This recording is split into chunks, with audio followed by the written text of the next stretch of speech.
Em nome do Pai, do Filho e do Espírito Santo. Amém. 40 dias após a ressurreição do Senhor, após celebrarmos a Páscoa do Senhor, a Igreja celebra a sua ascensão aos céus. E a ascensão é celebrada de modo geral na quinta-feira. Se contarmos 40 dias desde a Páscoa, veremos que cai na quinta-feira da sexta semana do tempo pascal. Mas, no Brasil, por razões pastorais, esta data é transferida para o domingo seguinte. E por isso que hoje celebramos a Ascensão do Senhor. Ascensão, este ato de Deus, esse ato no qual o Senhor se apresenta como Deus e ascende por sua própria força aos céus. Mas esta ascensão, este ato, nosso Senhor quis fazer diante dos apóstolos, quis fazer diante daqueles que chamou, daqueles que o seguiam, e por isso se apresenta a eles. Se apresenta a eles porque os conhece, porque conhece a natureza humana, conhece aqueles que chamou, conhece a cada um de nós e sabe que, diante da nossa condição, quando nos é tirado aquele em quem temos a confiança, aquele na qual nos apoiamos, aquele no qual seguimos, cai a nós o medo, cai a nós o receio. Temos medo diante desta realidade do novo, de como será, em particular diante dos apóstolos que estavam no meio de perseguição, ainda conhecendo esse mistério, aprofundando. Podemos ver isso de modo particular, dentro da condição humana, com as crianças. Por exemplo, uma criança pequena que está ali, tem sua confiança no seu pai, na sua mãe, quando os seus pais são tirados, quando se afastam, quando se perde, a criança sente medo, pois é o pai em quem tem a confiança, é ele que o direciona, que o encaminha, é ele que dá força àquela criança, dá segurança a ela. Quando é tirado, cabe o medo.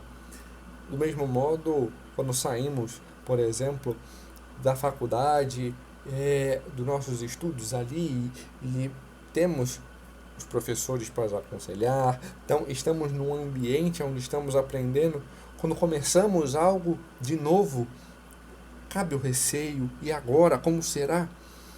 Por exemplo, uma experiência pastoral, de vivência própria, começando o ministério, agora, nesse início, saindo do seminário, apesar de ter sempre durante os 9 anos esse intuito de eu quero ir, eu quero pregar, celebrar. Primeira vez, a perna treme, o coração dispara, o nervosismo, a ansiedade. Tem-se um medo. E como será? É o medo do novo, daquilo. E os apóstolos estavam num ambiente de perseguição, rejeição a Cristo, rejeição àqueles que o seguiam. Nosso Senhor passou por perseguições, passou por rejeição, e diante disso tem-se o medo. E agora? E estes judeus que não querem seguir, como será? Então nosso Senhor se apresenta a eles, pois quer instruí-los, quer mostrar como será essas coisas todas, o que irá acontecer. Nosso Senhor pedagogicamente o faz, porque assim como ele nos conhece, os apóstolos o conheciam, e o conheciam bem, sabiam quem ele era, sabiam que ele era o Salvador, o Messias, o Redentor. E por isso São Paulo, na segunda leitura, diz que aquele que subiu aos céus foi aquele que desceu aos infernos, resgatou os que estavam cativos. É aquele que verdadeiramente nos liberta. E por isso, eles, além disso, tiveram essa experiência íntima com o Senhor, pois após a Páscoa do Senhor, nosso Senhor durante 40 dias se apresenta aos discípulos, se apresenta aos apóstolos, se apresentou aos apóstolos no cenáculo, fez com que eles tocassem nas suas chagas, soprou sobre eles o Espírito Santo, apareceu a eles no mar de Tiberíades, os fez pescar novamente, a segunda pesca milagrosa, fez com que eles questionou a Pedro: tu me amas? Indicou a apacentar. Eles tiveram essa experiência de poder estar com o Senhor. E também nós tivemos essa experiência de encontrar com o Senhor. Nós que somos seus discípulos, nosso Senhor também nos deixa ter este encontro diante da liturgia, onde ouvimos as mulheres que encontraram o sepulcro vazio, de Maria Madalena que se encontra com o Senhor, dos discípulos de Emaús que são por eles conduzidos no caminho e reconhecem-no diante do partir do pão, diante dos apóstolos no cenáculo, que se encontram com ele, que o tocam, que cura a incredulidade de Tomé, diante do Senhor que se apresenta a nós como pastor, o bom pastor que nos conduz, diante dele que se revela como a videira, esse sentido eclesial, onde ele é a cabeça da igreja e nós somos os ramos que devemos ser enxertados nele. Somos membros, parte do seu corpo místico. E além disso, o nosso Senhor também se encontra conosco diante da nossa vida íntima e espiritual, pois, por vezes, diante de alguma aflição, diante de nossas ansiedades, de nossos medos e angústias, diante de uma oração, nos vemos consolados, acalmados. Diante das lutas, das intempéries, o conselho de um irmão que ali está nos acalma. Isso é o Senhor que vem também em nosso auxílio para se encontrar conosco, para nos ajudar.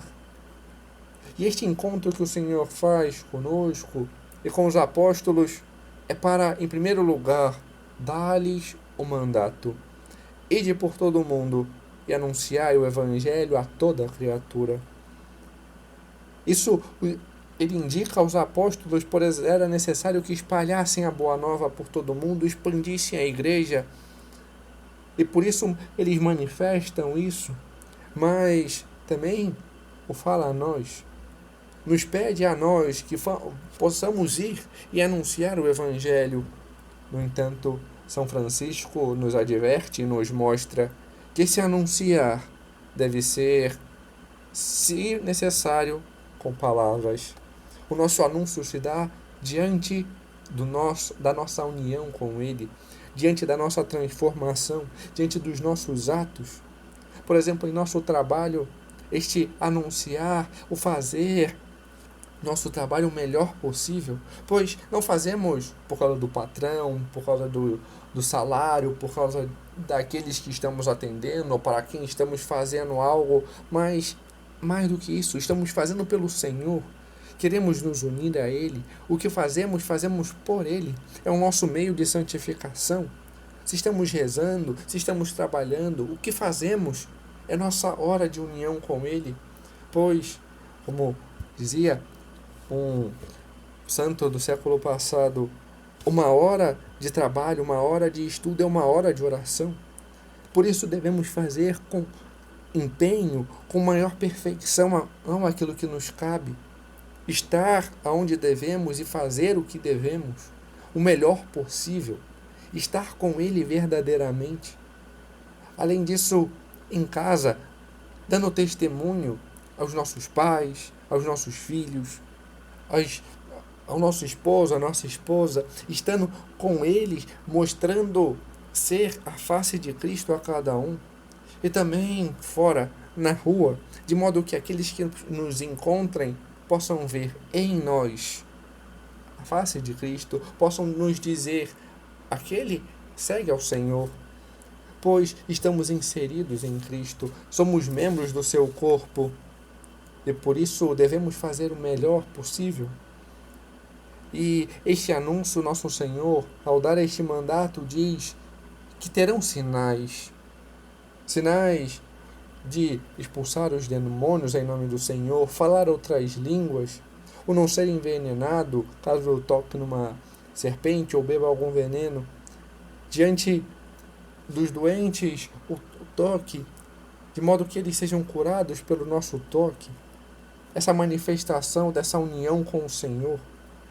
E São Gregório de Nissa, ao comentar essa passagem, apresenta este sentido da vivência dos apóstolos e da nossa, pois naquele período era necessário à igreja, era necessário aos novos fiéis, para que eles crescessem na fé, aqueles milagres para despertar essa fé, para que pudessem ver. Mas ainda hoje a igreja o faz.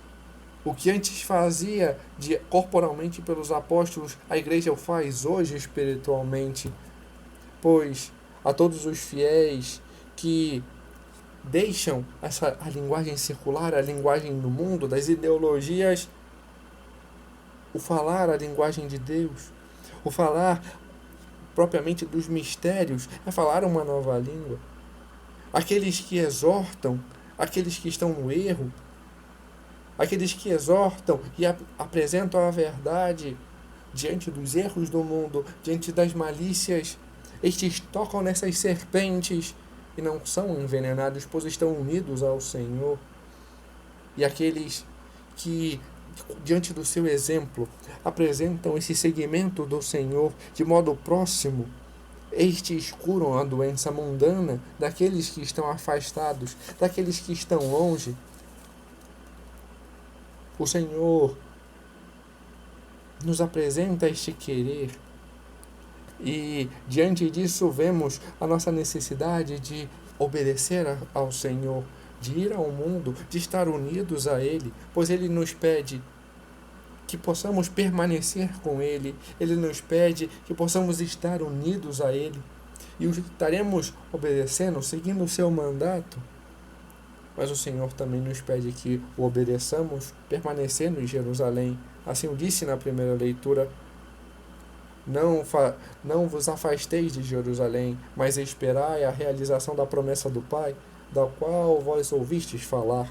Sereis batizados com o Espírito Santo dentro de poucos dias, e recebendo o poder do Espírito Santo, que descerá sobre vós, para serdes minhas testemunhas em Jerusalém, em toda a Judéia e Samaria, até os confins da terra.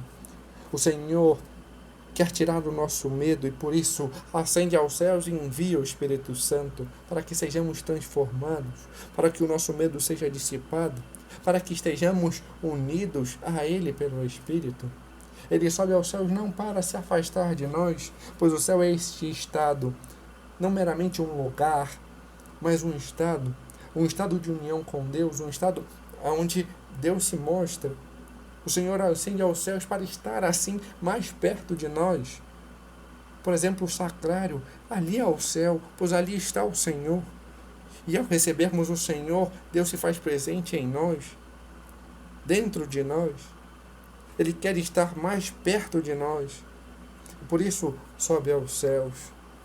Mas, diz São Lucas na primeira leitura, que ele irá voltar. Ele irá voltar, mas não nos cabe saber os tempos e os momentos. Os apóstolos no Evangelho questionam: é agora? Não cabe saber. Cabe apenas a nós obedecer. Cabe apenas a nós estarmos unidos a Ele e obedecer permanecendo em Jerusalém. Permanecendo em Jerusalém para esperarmos o Espírito Santo.